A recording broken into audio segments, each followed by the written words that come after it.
Today I'm going to show you 7 different techniques for using auxiliary channels which are going to make all the difference to your music. I'm Will from EDM Tips, where each week I share with you different music production techniques to really up your electronic dance music production game. I'm going to be using Ableton Live 11, but you can use these techniques in any DAW, so they work perfectly in FL Studio and Logic Pro, and as I say, pretty much any other DAW. Don't forget to stick around for the last one because it's a real game changer, and without further ado, let's hop into the DAW and get it done.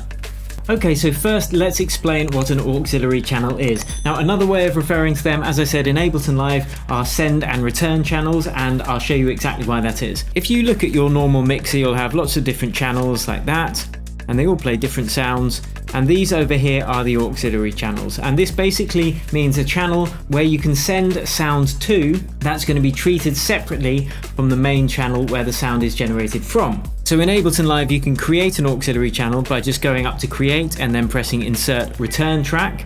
Again, that means the same thing. So if you make sure that the return channels are showing by pressing this R button here, and then you can see all of the return channels that you've created, and then press this S button which shows the send knobs, and this is where you can select how much of each sound to send to these channels that you've created. So in this example we have a stab, just a normal synth stab, and if we create an auxiliary channel we can put a reverb on it and then send some of this stab to the reverb.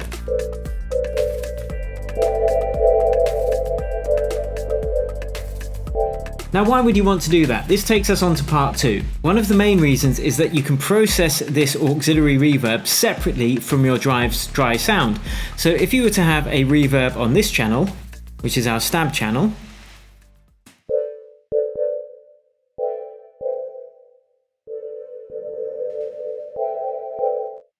anything after this is going to affect both the dry sound and the wet reverb. So if, for instance, we want to take out some of the low end of the reverb, we're also taking out the dry sound as well.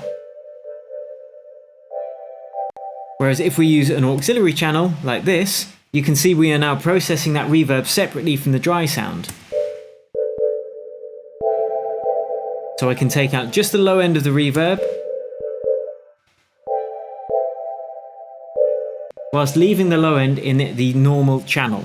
This is really useful because then you can add things like saturation, EQ, just to the reverb, or whichever other effects that you are using in the auxiliary channel. And it's worth noting, any effects that you do have on the auxiliary channel, at least the first one, it's a good idea to have it at 100% wet, so you're not duplicating the dry sound when you are sending it to that auxiliary channel. Okay, tip number 3, this is sharing a room reverb. This is a great way to get your sound a bit more cohesive, get everything sounding like it's coming from the same space. So on this first return channel, you can see I've created a room reverb. Let's turn that off for the time being. And it's just a reverb with a very short decay time. So let's put some of that on our stab.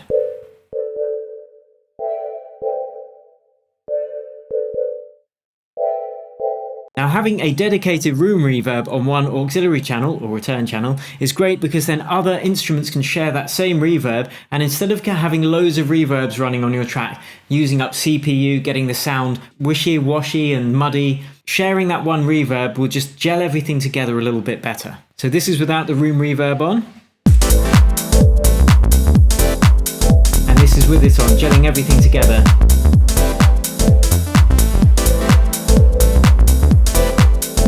A subtle difference, but one of the main things that will separate a pro mix from an amateur mix. Okay, tip number 4. This is where we're actually going to do something that is Ableton specific. We're going to be using the drum rack and then creating send controls to our return channels from that drum rack. Now, if that sounds a bit complicated, let me explain. If we go into our drums here, you can see each of them have got their different volume controls, each have got the different panning controls. If we click this button here, and the S and the R buttons, lots of stuff starts to happen. So in this section down here, I'll just delete those.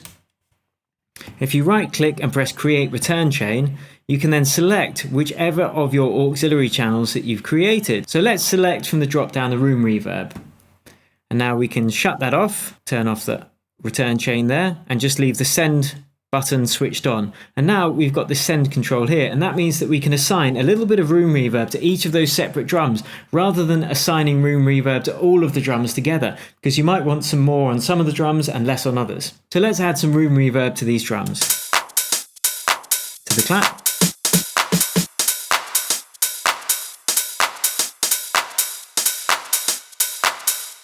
To the hat.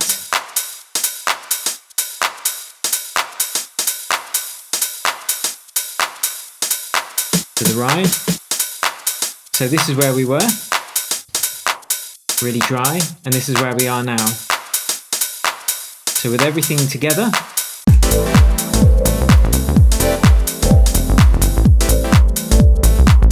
and that's off. And let me know in the comments if you're enjoying these tips so far and which one of them you're going to try out in your next track. Okay, tip number 5. This is where you can use an auxiliary channel in quite a special way. We are going to sidechain compress a reverb that we have created on an auxiliary channel, and we're going to use a dry signal as the sidechain input. Let me explain why this is really useful. If you were to have some vocals on a track, for instance, so I'll just load some in now. So we've got our vocal loaded in. Let's create an auxiliary channel for it. The shortcut is Option Command and T if you're using Mac. And then let's call this Vox Reverb. And then load on a reverb effect, like so. Make sure it's 100% wet. And now let's feed some of that reverb onto our vocals.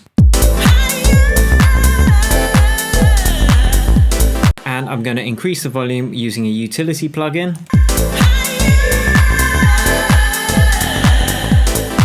So it's kind of washing out some of the vocals and they're losing some of their clarity. So this is what I mean by using some sidechain compression. If we load on a compressor onto our auxiliary channel after the reverb, open this little button here, press sidechain, and then select the vocals as the input.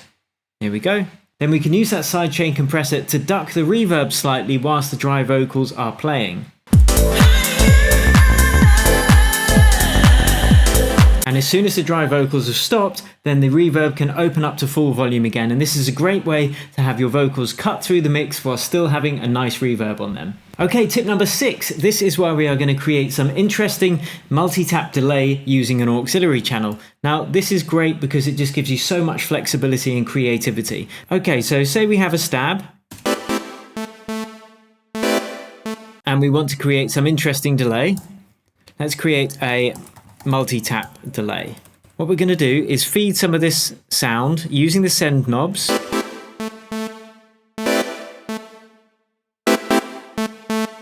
At the moment it's just dry, so we're doubling up the dry sound there. But now let's see what happens when we start adding delays. Let's put one delay on, 100% wet, ping pong.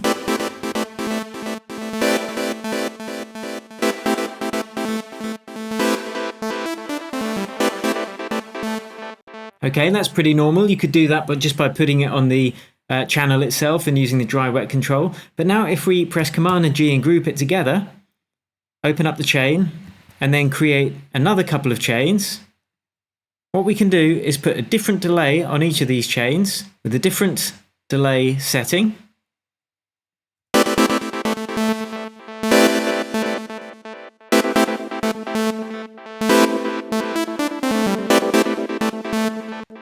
And then one more, and let's use a different delay unit just to make things a bit more interesting. And the best thing about this is now you can add different effects to each of these delay units as well. So say one of them we wanted to create some kind of flanging effect, we could go to Audio Effects, Pitch Modulation, Flange Phaser.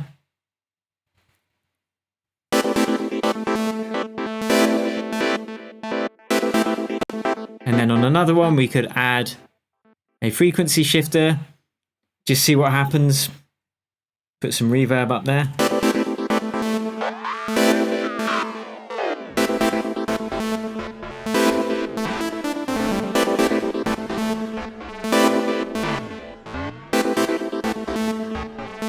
So that's a very cool creative thing you can do using auxiliary channels as well. Now time for tip number 7, and this one is a real game changer. If you've got your whole track finished and it's pretty much mixed to how you like it, this is how you can get a bit more power, a bit more loudness out of it. So let's create one more auxiliary channel.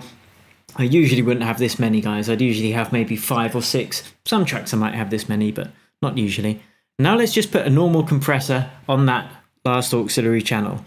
we are going to drive this really, really hard. And what we're going to do is just feed a little bit of everything that we want to kind of pop through the mix a bit more. So let's just do that on the fly.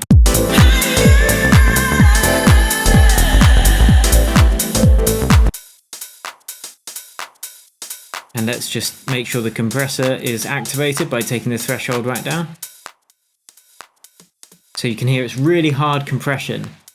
But if we add a little bit of the things that we want to pop through, it's going to make the mix just sound louder.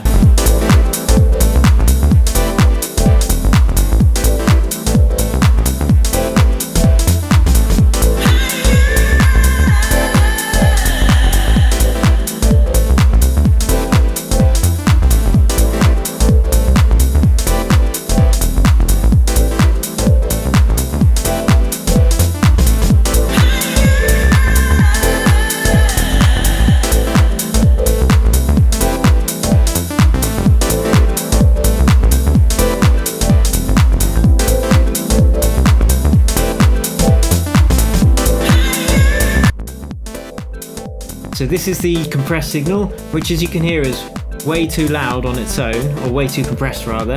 But this is with it turned off. And this is turned on.